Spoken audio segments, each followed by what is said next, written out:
Huwag niyo akong ginaganyan-ganyan. Basta sasabi-sabihin niyo na lasinggero ako. Huwag niyo akong ginaganyan. Baka di niyo alam, may hangover pa ako ngayon. Ikaw nga, pinapareksuna ka lang ng mama mo. Bigla kang magpo-post sa Facebook. Family problem. Oh, Anong gayon?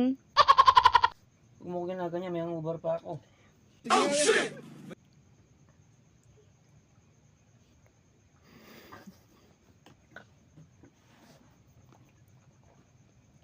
Ba't ka tumatawa? Pinapareksuna ka lang. Bakit family problem agad yung post mo?